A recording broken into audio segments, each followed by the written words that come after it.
Assalamualaikum warahmatullahi wabarakatuh. Alhamdulillahirrabbilalamin. Assalatu wassalamu ala asyrafil anbiya'i wal mursalin wa ala alihi wa sahbihi ajma'in amma ba'du.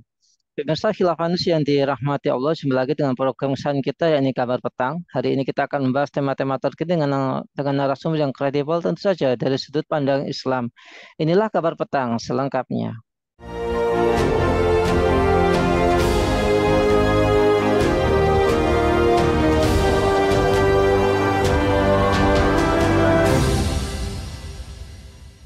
Pemirsa, setelah videonya viral dengan pernyataan penentuan Hari Raya Idul Fitri 2024 karena sudah menelpon Allah, Imam Masjid Aulia Gunung Kidul Yogyakarta Kiai Haji Ibnu Hajar Soleh Pranolo yang akrab disapa dengan Mbah Benu akhirnya meminta maaf atas pernyataannya tersebut.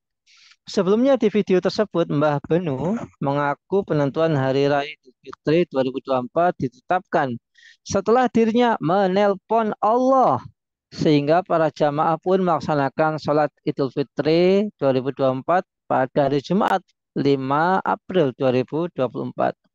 Apakah pengakuan bahwa penetapan Lebaran itu atas perintah Allah Subhanahu wa Ta'ala termasuk bentuk penyimpangan? Apakah pimpinan jamaah Aulia mempermainkan Islam? Apakah fenomena ini harus dicegah dan tidak boleh terulang kembali? Untuk membahasnya kami terhubung dengan pengasuh MT Darul Hikmah Ustadz Muhammad Taufik NT. Assalamualaikum Ustadz. Waalaikumsalam warahmatullahi wabarakatuh. Gimana kabarnya hari Assalam. ini? Alhamdulillah, ini masih belum berbuka. Iya, sabar menanti Ustadz ya. Baik, ini Ustadz ada Hmm. kehebohan terkait dengan insiden menelpon Allah untuk penetapan Hari Raya Idul Fitri. Nah, bagaimana tanggapan Ustadz terkait fenomena ini, Ustadz?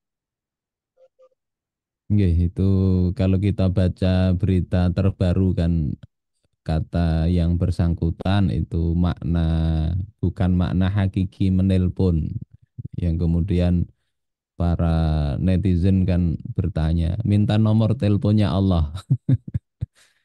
Jadi baru kemudian yang bersangkutan mengatakan ini terkait apa kata dia perjalanan spiritual, kontak batin dengan Allah Ta'ala. Hasilnya Jumat kemarin sudah Idul Fitri.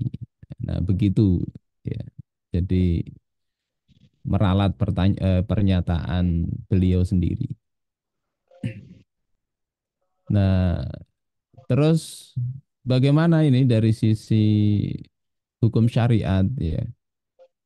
Sebetulnya kalau kita pandang dari sisi tarekat ya memang banyak begitu. Ada tarekat apa rasanya itu namanya Naqsyabandiyah Khalidiyah, itu ya kurang lebih, tapi mereka konsep ru'yatnya itu kan ru'yat bil qalbi, ya kurang lebih ini.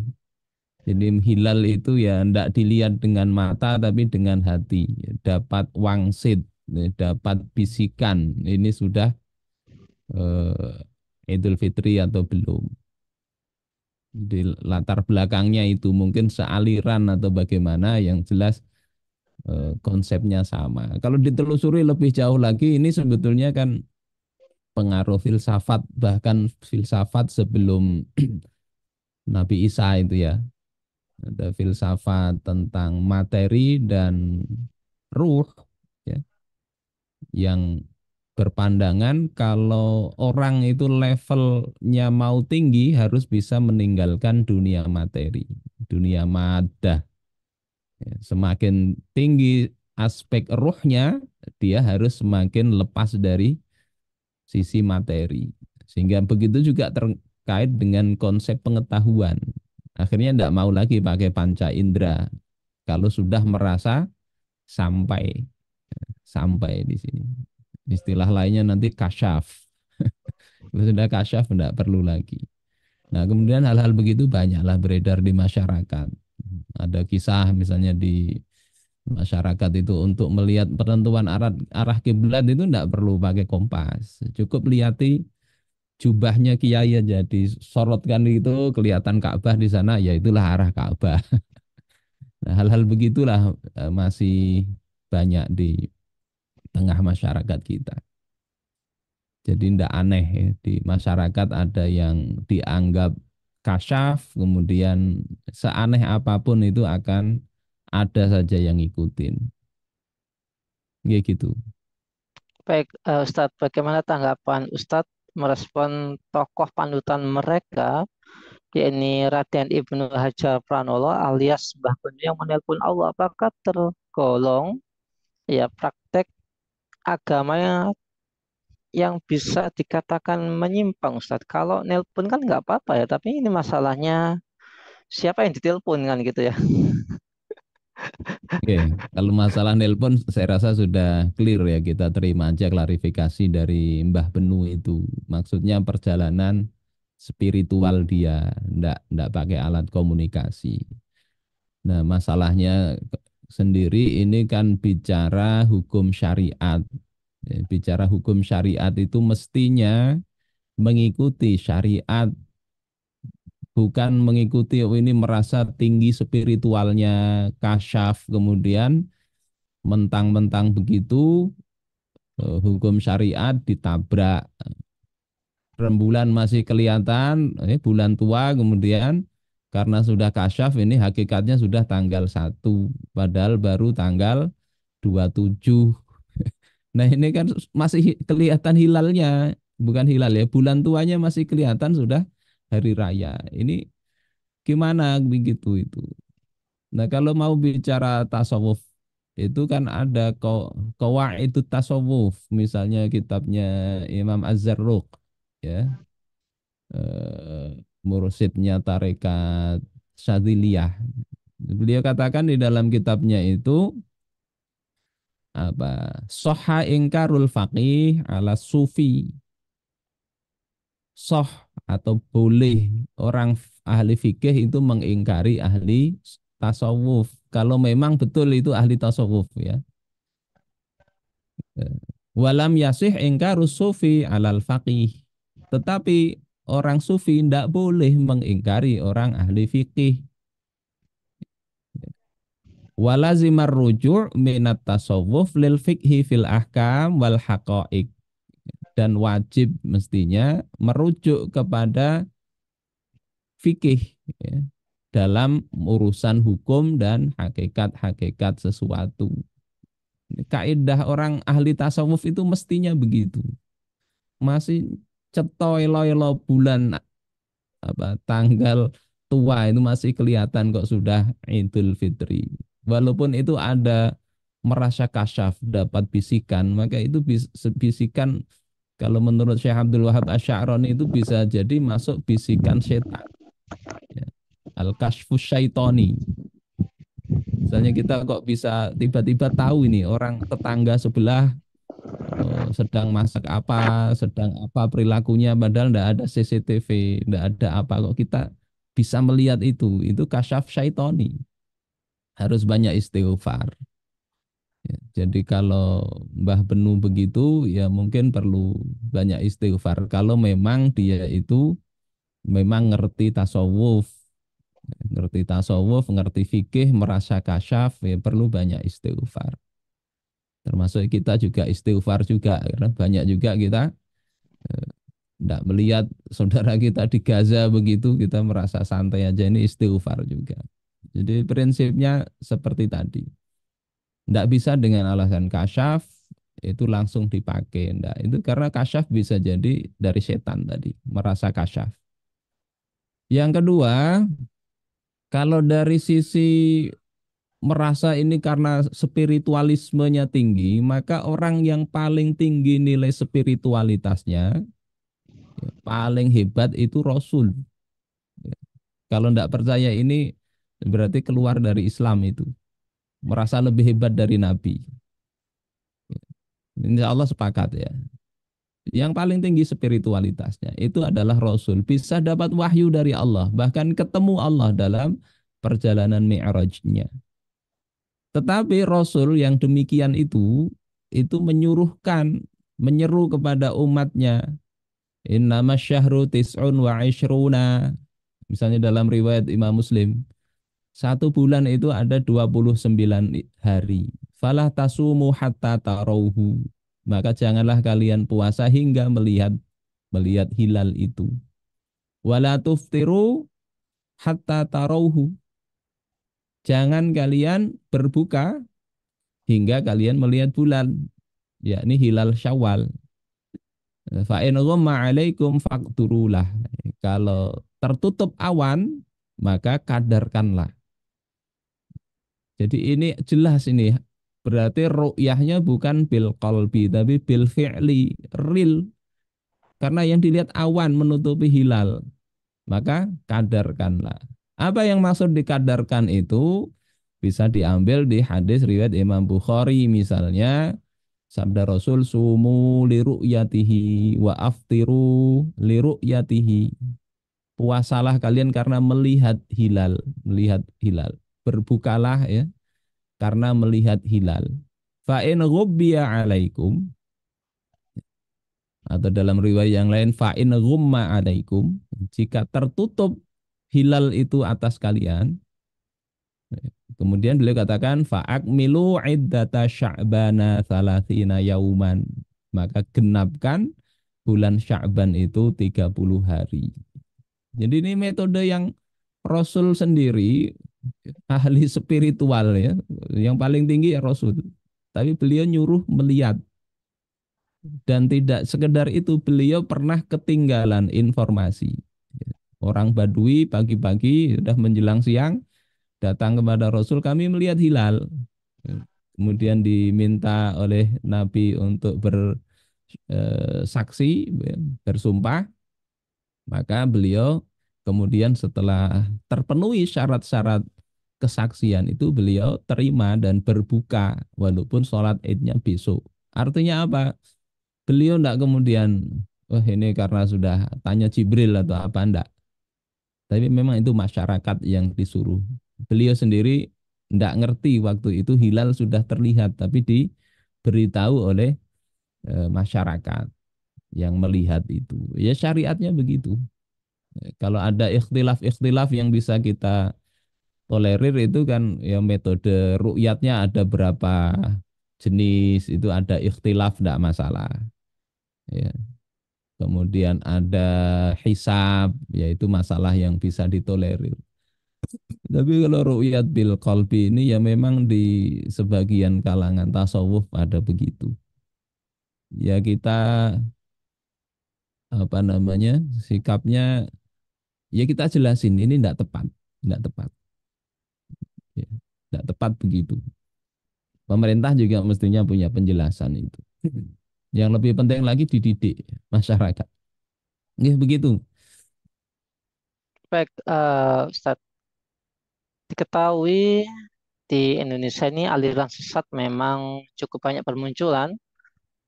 Ada yang hilang, ada yang muncul lagi dengan nama yang baru. Munculnya banyak aliran sesat di Indonesia ini apakah menunjukkan bahwa negara saat ini terkesan tidak hadir dalam menjaga dan melindungi akidah umat Islam? Ustaz. Nggih. Ya sebetulnya kalau mau dikembalikan negaranya sendiri dulu. Negaranya ini ngambil jalan yang benar apa enggak. Kalau jalannya yang diambil sudah tidak tepat, ya nggak usah kita bicara kebijakannya. Kalau negaranya enggak mau pakai hukum syariat, enggak usah kita berpikir ini bakalan ngurusi umat supaya tersesat apa bebas dari kesesatan. Jadi problem dasarnya itu di situ. Akarnya itu memang di negara.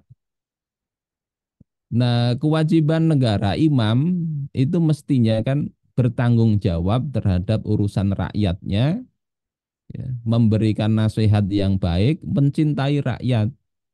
Itu yang kullukum ra'in wa kullukum mas'ulun an ra'iyatih. Fal imamu ra'in wa huwa mas'ul an ra'iyatih. Setiap kalian pemimpin dan akan dimintai pertanggungjawaban. Kemudian imam kepala negara itu adalah ra'in. Ya. Dia laksana penggembala yang akan memintai pertanggungjawaban atas rakyatnya. Tanggung jawab apa? Nanti di akhirat, ya, seperti dalam hadis yang dia diangkat tidak memberikan nasihat kepada rakyatnya, ya. Maka nanti itu menjadi apa? Pertanggungjawaban yang berat di akhirat. Rakyat tidak melakukan kemakrufan, dia tidak nasihati, dia tidak cegah. Ya. Fungsi utama negara kan itu menerapkan hukum syariat, amar ma'ruf nahi mungkar di dalam maupun di luar negeri. Itu tugas pokoknya, fungsi utamanya di situ. Menerapkan Islam di dalam negeri, mengemban dakwah dalam dan luar negeri. Dan itu kehidupan Rasul sejak beliau diangkat jadi nabi sampai wafat beliau itu begitu. Sehingga kalau kita lihat dari sisi pendidikan, ya mestinya harus diarahkan begitu. Bagaimana masyarakat itu bisa tidak hanya selamat di dunia, tetapi selamat juga di akhirat. Sehingga kalau dalam konsep apa taskif atau pembinaan di dalam Islam, yang pertama kali ditanamkan itu adalah thaqafah Islamiyah. Mestinya itu ditekankan mulai sejak dini itu ya. Membaca Al-Quran, menghafal, memahami bahasa Arab untuk bisa memahami isi kandungan Al-Quran, As-Sunnah maupun kitab-kitab para ulama. Ini kan harusnya menjadi muatan utama. SD misalnya ya, 6 tahun belajar itu mestinya sudah bisa ini. Bisa baca kitab mestinya, misalnya.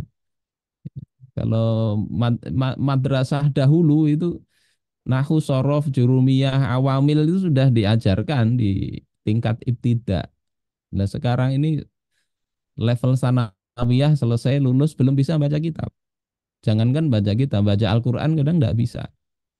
Kenapa bisa begini? Faktor kurikulum juga. Memang tidak ditekankan begitu.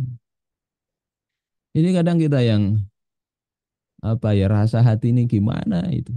Matematika itu diajarkan 5 jam sepekan. 5 jam. Padahal anak-anak itu ada yang belum bisa baca Al-Quran. Apalagi bahasa Arab. Ya. Lihat terus kita berharap seperti apa? Dari sisi pengetahuan ketika seperti ini, ya akhirnya dapat pahaman-pahaman yang tidak beres, mereka tidak bisa ibaratnya menyaring, membandingkan. Kalau bisa baca kitab kan mudah ya. Lihat di kitab mana ini, para ulama-ulama mana yang pandangannya begini. Ya, kan mudah mencek. Kalau enggak, nanti carinya kemana? Google ya kalau ketemu ustadz yang benar. Kalau enggak ya tambah kacau. Ya beginilah eh, ketika umat itu enggak punya perisai tadi.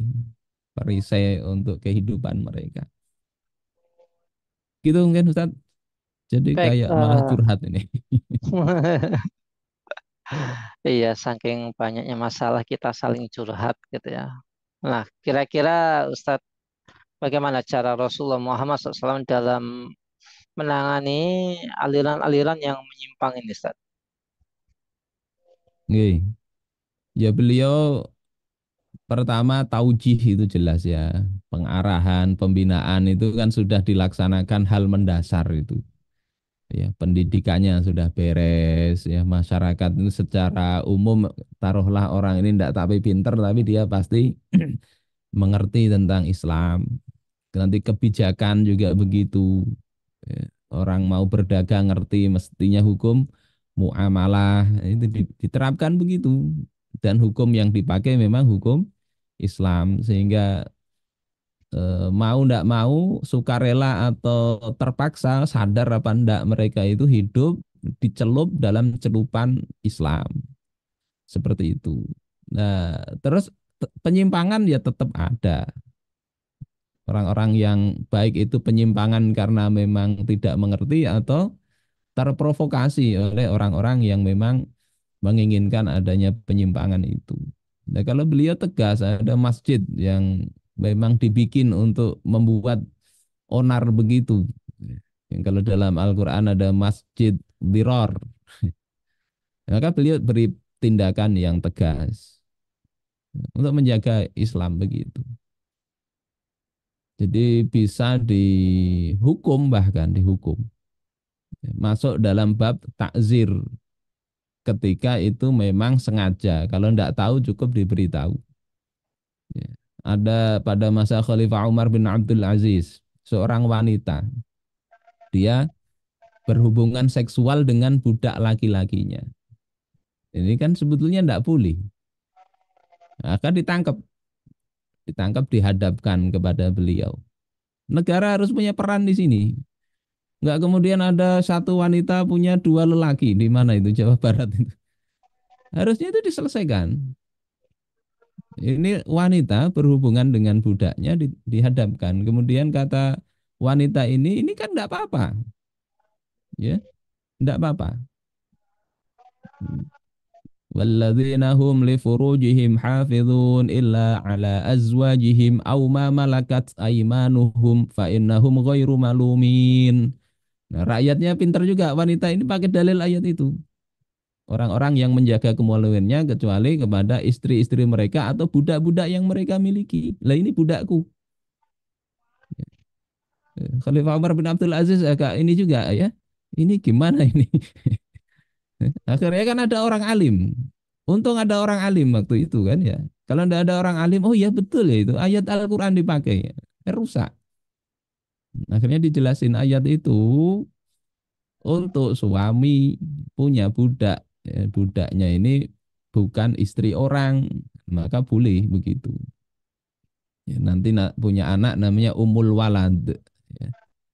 Nah ini hukumnya begitu, tapi untuk perempuan tidak boleh. Akhirnya apakah dia dirajam? Tidak, karena dia ada syubhat tadi, ada fahaman yang tidak pas, ya, salah faham. Akhirnya cukup diberi apa namanya peringatan, suruh dia menjual budaknya tadi sudah jual aja.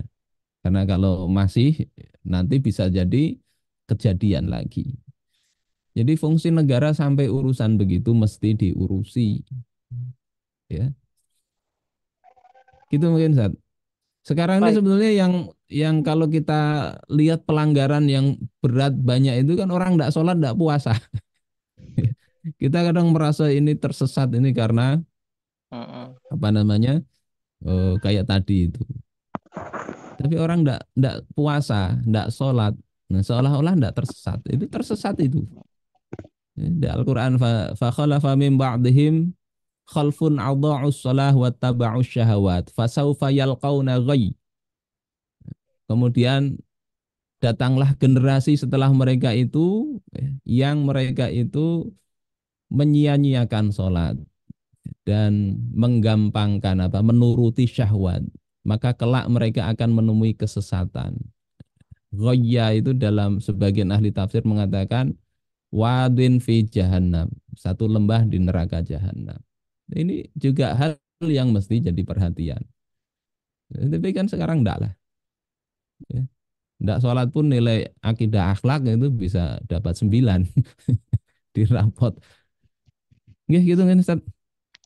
Ya, jazakallah khair Ustaz. Semoga menjadi pencerahan buat kita semua agar tidak asal nelpon gitu ya. Baik. Nanti Dah, ditelepon malaikat Israel. iya, ingat ya.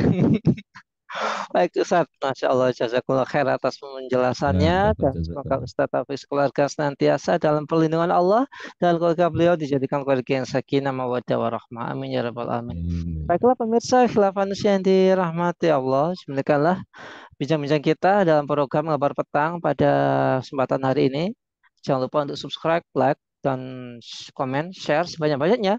Semoga menjadi amal kebaikan kita di dunia maupun di akhirat nanti. Saya Nana Setiawan undur diri. Sampai jumpa di lain kesempatan dan wassalamualaikum warahmatullahi wabarakatuh.